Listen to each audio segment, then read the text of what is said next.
Dear students, Durga tutorial के online classes में आपका स्वागत है। आज हम आपको पढ़ाने जा रहे हैं 12th क्लास हिंदी गद्य खंड का पाठ 9, जिसका शीर्षक है प्रगीत और समाज। तो आइए सबसे पहले हम आपका परिचय इस पाठ के लेखक नामवर सिंह से कराते हैं। हिंदी के शीर्षस्थ शोधकार, समालोचक, निबंधकार तथा मूर्धन्य सांस्कृतिक, ऐतिहासिक, उपन्यास लेखक हजारी प्रसाद द्विवेदी के प्रिय शिष्य रहे। अत्यधिक अध्ययनशील तथा विचारक प्रकृति के नामवर सिंह हिंदी में अपभ्रंश साहित्य से आरंभ कर निरंतर समसामयिक साहित्य से जुड़े हुए आधुनिक अर्थ में विशुद्ध आलोचना के प्रतिष्ठापक तथा प्रगतिशील आलोचना के प्रमुख हस्ताक्षर थे।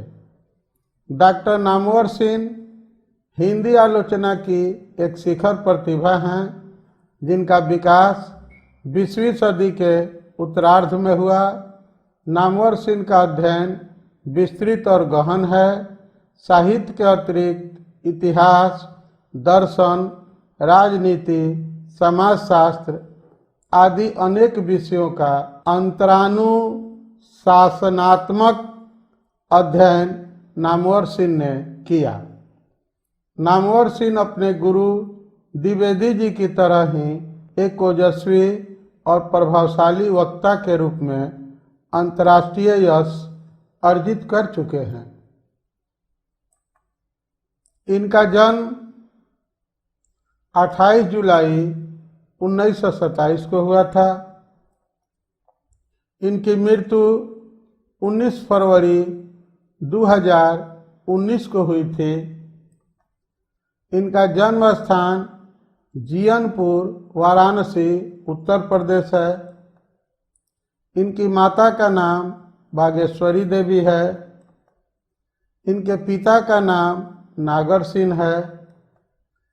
इनकी शिक्षा के बारे में अगर हम जानने का प्रयास करें तो इनकी प्राथमिक शिक्षा आवाजपुर और कमालपुर, उत्तर प्रदेश के गांवों में हुई। हाई स्कूल हीवेट क्षत्रिय स्कूल बनारस से किए। इंटर उदय प्रताप कॉलेज बनारस से किए। बीए और एमए बीएचयू से क्रमशः 1949 और 1951 में किए। पीएचडी इन्होंने बीएचयू से ही पृथ्वीराज रासो की भाषा विषय पर 1956 में शोध करके किया। अगर इनकी वृत्तियों की ओर ध्यान दें तो 1953 में काशी हिंदू विश्वविद्यालय में अस्थायी व्याख्याता रहे। 1959 से 60 में सागर विश्वविद्यालय में असिस्टेंट प्रोफेसर रहे। 1960 से 65 तक बनारस में रहकर स्वतंत्र लेखन किए। उसके बाद यन युग साप्ताहिक पत्रिका का ये संपादन कार्य किए। राजकमल प्रकाशन में साहित्य सलाहकार भी रहे। 1967 से आलोचना त्रैमासिक का संपादन किए। 1970 में जोधपुर विश्वविद्यालय राजस्थान में हिंदी विभाग के अध्यक्ष पद पर प्रोफेसर के रूप में नियुक्त हुए। 1974 में कुछ समय तक कन्हैयालाल मानिकलाल मुंशी हिंदी विद्यापीठ आगरा के निदेशक रहे। 1974 में ही जवाहरलाल नेहरू विश्वविद्यालय दिल्ली के भारतीय भाषा केंद्र में हिंदी के प्रोफेसर के पद पर नियुक्त हुए। 1987 में जेएनयू से सेवा मुक्त हुए। पुनः अगले 5 वर्षों के लिए वही पुनः नियुक्त हो गए। 1993 से 1996 तक राजा राम मोहन राय लाइब्रेरी फाउंडेशन के अध्यक्ष रहे। बहुत समय तक आलोचना त्रैमासिक के प्रधान संपादक भी रहे। 1971 में कविता के नए प्रतिमान पर इनको साहित्य अकादमी पुरस्कार भी मिला। अब हम बात करेंगे इनकी कुछ कृतियों की। बकलम खुद इनका ललित निबंध है।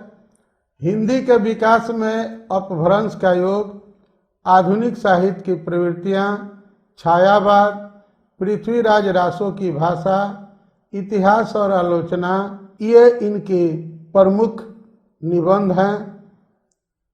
इसके अलावा नई कहानी, कविता के नए प्रतिमान, दूसरी परंपरा की खोज, वाद विवाद संवाद, आलोचना भी है। कहना न होगा इनके साहित्यकारों का संग्रह है। आलोचना के मुख से व्याख्यानों का संग्रह है और बहुत सी संपादित पुस्तकें भी इनकी कृतियों में आती हैं। आइए अब लेखक परिचय के बाद हम आपको पाठ सारांश से अवगत कराते हैं। प्रस्तुत निबंध उनके आलोचनात्मक निबंधों की पुस्तक वाद विवाद संवाद से लिया गया है। इस निबंध में 1000 वर्षों में फैली हिंदी काव्य परंपरा पर ऐतिहासिक अंतर्दृष्टि के साथ विचार करते हुए प्रगीत नामक काव्य रूप की निरंतरता को हिंदी समाज की जातीय प्रकृति और भाव प्रवाह की उपज के रूप में परिभाषित किया गया है। कोई भी काव्य रूप ऐतिहासिक सामाजिक जरूरतों की उपज और संपूरक हुआ करता है। हिंदी में प्रगीत की सामाजिकता और ऐतिहासिकता हमारी साहित्यिक परंपरा में उसकी अहमियत आदि बातों की पड़ताल का विवेचन शैली तथा भाषा में करता है। आलोचना महज गुण दोष विवेचन से आगे बढ़कर कुछ और भी है। वह इतिहास और परंपरा की पहचान करती हुई सामयिक समस्याओं और तथ्यों को ऐतिहासिक सामाजिक अंतःसंगति में गहराई से पहचानना भी सिखाती है।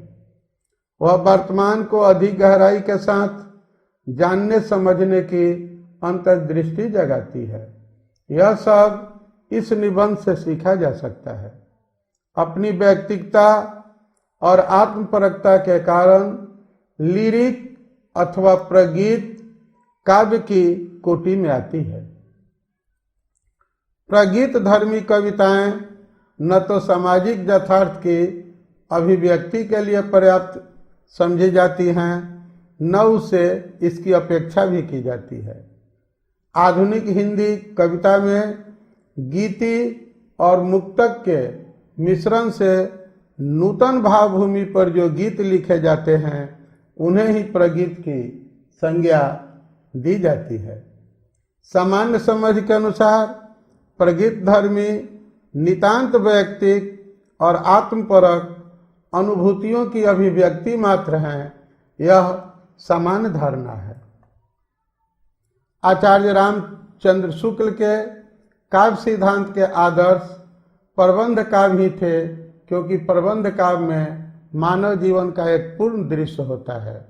प्रबंध काव्य जीवन के संपूर्ण पक्ष को प्रकाशित करता है। आचार्य शुक्ल को भी उन्हें इसीलिए परिसीमित लगा क्योंकि वह गीति काव्य है। आधुनिक कविता से उन्हें शिकायत भी थी। इसका कारण था कला कला की पुकार, जिसके फलस्वरूप यूरोप में प्रगीत मुक्तकों यानी लिरिक्स का ही चलन अधिक देखकर यह कहा जाने लगा कि अब यहाँ भी उसी का जमाना आ गया है। इस तर्क के पक्ष में यह कहा जाने लगा कि अब ऐसी लंबी कविताएं पढ़ने की किसी को फुर्सत कहाँ है, जिनमें कुछ इतिवृत्त भी मिला रहता हो। आधुनिक प्रगीत काल उन्मेष 20वीं सदी में रोमांटिक उत्थान के साथ हुआ तथा इसका संबंध भारत के राष्ट्रीय मुक्ति संघर्ष से है। इसके भक्ति काव्य से भिन्न इस रोमांटिक प्रगीतात्मकता के मूल में एक नया व्यक्तिवाद है, जहां समाज के बहिष्कार के द्वारा ही व्यक्ति अपनी सामाजिकता प्रमाणित करता है।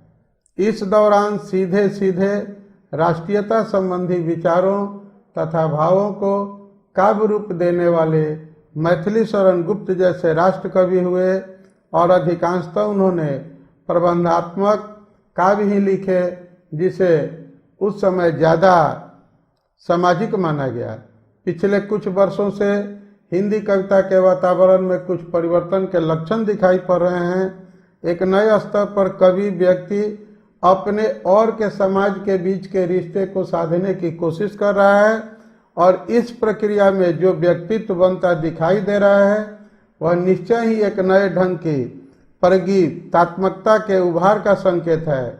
आधुनिक कविताओं से यह बात धीरे धीरे पुष्ट होती जा रही है कि मिथ कथन में अति कथन से अधिक शक्ति है और ठंडे स्वर की तासीर भी कभी कभी काफी गर्म होती है। इसी के साथ ये हमारा लेक्चर समाप्त होता है। आप इस वीडियो को देखें, इसके लिए हमारे तरफ से धन्यवाद। Thank you.